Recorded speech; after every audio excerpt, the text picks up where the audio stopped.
최상병 사건 관련해 저희가 단독 취재한 내용으로 이어갑니다. 임성근 해병대 1사단장의 혐의가 최종 보고서에서 갑자기 빠진 이유가 뭔지, 외압이 있던 건 아닌지 공수처가 수사하고 있습니다.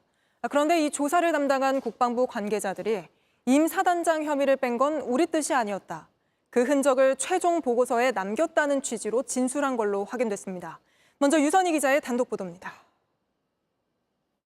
국방부 조사본부가 지난해 8월 14일 작성한 보고서입니다. 임성근 전 해병대 1사단장이 임무를 늦게 하다라고 가슴 장화를 신으라고 수색 방법을 거론하고 빨강색 추리닝을 강조하면서 복장 상태만 지적하는 등 범죄의 단서가 여럿 드러났다고 적었습니다. 그런데 엿새 뒤 이종섭 당시 국방부 장관이 결재한 보고서엔 이런 내용이 빠지고 임 전 사단장을 범죄 혐의자에서 제외한 뒤 조사가 필요하다고만 적었습니다. 공수처는 최근 당시 보고서를 작성하는 과정에 관여했던 국방부 조사본부 관계자 10여 명을 방문 면담했습니다. 그리고 보고서 내용이 바뀐 이유를 캐묻는 과정에서 재검토 결과에서도 임 전 사단장의 과실이 크다는 결론이 나왔다는 진술을 확보했습니다. 이어 복수의 관계자로부터 국방부 법무관리관실과 검찰단의 의견 때문에 자체 조사 결론을 바꾸게 됐는데 우리 뜻이 아니라는 흔적을 최종 보고서에 남겼다는 취지의 진술도 확보한 것으로 파악됐습니다. 이들이 말한 흔적은 최종 보고서 마지막 장에 있는 참고 6입니다. 국방부 법무관리관실과 국방부 검찰단이 대대장 2명만 혐의를 특정하고 임 전 사단장 등은 관련자로만 경찰로 넘기자 여군 2명은 빼자는 의견까지 똑같이 냈다는 내용입니다. 보고서 결론을 바꾼 것이 나중에 문제가 될 수 있다고 생각해 굳이 참고자료에 법무관리관실과 검찰단의 의견을 끼워 넣었다는 겁니다.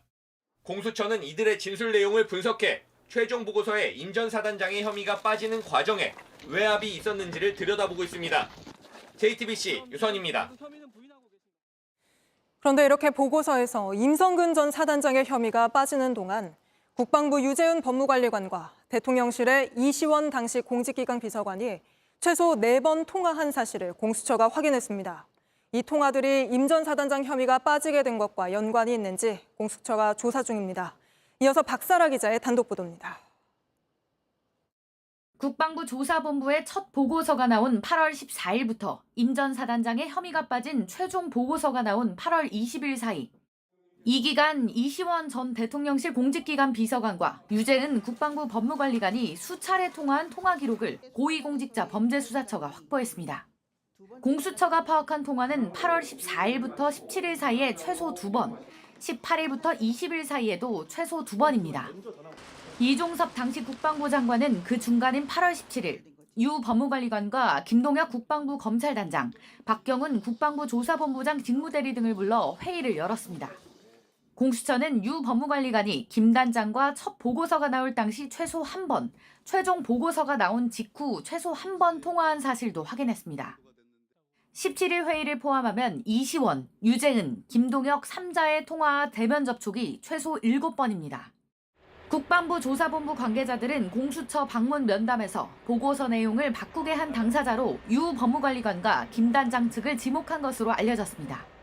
이 때문에 공수처는 해당 기간 이유 법무관리관과 여러 차례 통화한 이 전 비서관이 국방부 조사본부 보고서 내용을 바꾸는 데 관여했는지 여부도 수사할 방침입니다. JTBC 박사라입니다. JTBC 뉴스를 시청해 주셔서 고맙습니다. 저희는 저녁 6시 50분 뉴스룸에서 뵙겠습니다.